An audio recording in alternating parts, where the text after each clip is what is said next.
امریکہ نے لاطینی امریکہ کے ملک وینزویلا پر حملہ کر دیا۔ دارالحکومت کراکرس میں 7 سے زائد دھماکے، شہر پر فوجی طیاروں اور ہیلی کاپٹروں کی نچلی پروازیں۔ حملوں کے بعد کراکرس کے فوجی اڈے میں آگ بھڑک اٹھی، دھماکوں کا سلسلہ جاری۔ امریکی میڈیا کے مطابق صدر ٹرمپ نے وینزویلا میں حملوں کا حکم دیا۔ روسی میڈیا کے مطابق وینزویلا کے کئی جزائر میں امریکی فوجیوں نے زمینی آپریشن شروع کر دیا۔ امریکی حملوں میں وینزویلا کے دفاعی ہیڈ کوارٹرز کو نشانہ بنایا گیا۔ وینزویلا کے صدر مادورو صدارتی محل سے نامعلوم مقام پر منتقل ہو گئے۔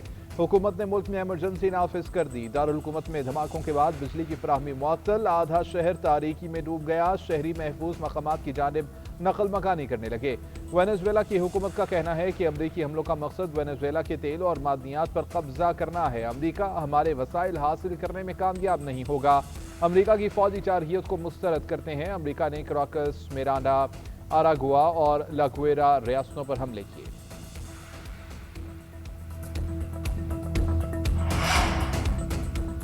امریکی صدر ٹرمپ کی حملے کی دھمکی پر ایران کا سخت رد عمل۔ اب ایران نے امریکی صدر کے بیانات کو اپنے معاملات میں مداخلت قرار دیتے ہوئے اقوام متحدہ کو خط لکھ دیا۔ خط میں لکھا، صدر ٹرمپ ایران میں پرتشدد سرگرمیوں کی حوصلہ افزائی کر رہے ہیں جو عالمی قوانین کی خلاف ورزی ہے۔ بیرونی دباؤ یا فوجی مداخلت کے بہانے بدامنی کو بھڑکانا ایرانی خود مختاری کے خلاف ہے۔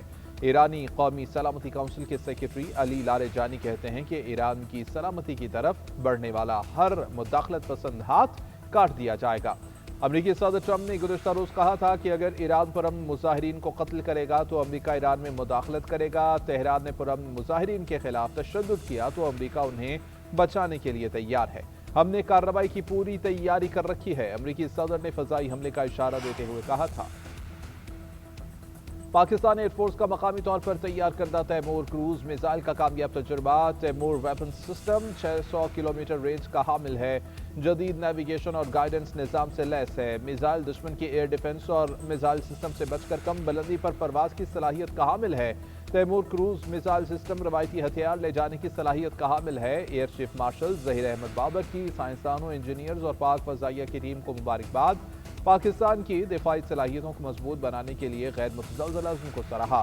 ایئر چیف کا کہنا ہے کہ تیمور ویپن سسٹم کا کامیاب تجربہ پاک فضائیہ کی مسلسل عملی تیاری کا عکاس ہے۔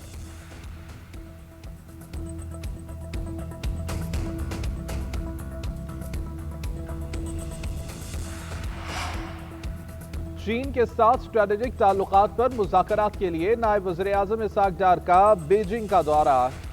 کل 7ویں پاک چین وزرائے خارجہ اسٹریٹجک ڈائیلاگ میں پاکستان کی نمائندگی کریں گے۔ اسٹریٹجک ڈائیلاگ میں پاکستان اور چین کے درمیان دو طرفہ تعاون کے تمام پہلوؤں کا جائزہ لیا جائے گا۔ شراکت داری کے نئے شعبوں کی نشاندہی کی جائے گی۔ ترجمان دفتر خارجہ کے مطابق اسحاق ڈار 2026 میں چین کا دورہ کرنے والی پہلی غیر ملکی اعلیٰ شخصیت ہیں۔ اسحاق ڈار چینی وزیر خارجہ کی دعوت پر یہ دورہ کر رہے ہیں۔ دوسری جانب نائب وزیر اعظم اسحاق ڈار اور سعودی وزیر خارجہ فیصل بن فرحان کا ٹیلی فونک رابطہ، خطے کی تازہ صورتحال، دو طرفہ تعلقات اور علاقائی امور پر تبادلہ خیال کیا گیا۔ اسحاق ڈار نے کہا کہ خطے کے تمام فریقین کو سنگین اقدام سے گریز کرنا چاہیے۔ تمام تنازعات کا حل مذاکرات اور سفارتکاری کے ذریعے تلاش کرنا ناگزیر ہے۔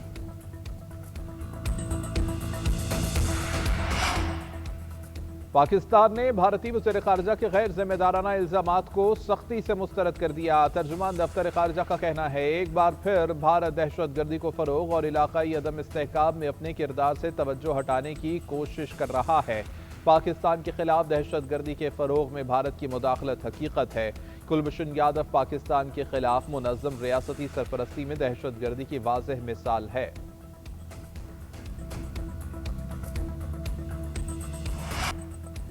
ایک سال کے دوران ملک دفاع اور سیکیورٹی کے خلاف مواد پر مبنی 31,313 ویب پیجز بند۔ حکومت پاکستان نے 38,214 غیر اخلاقی مواد والی ویب سائٹس بند کی۔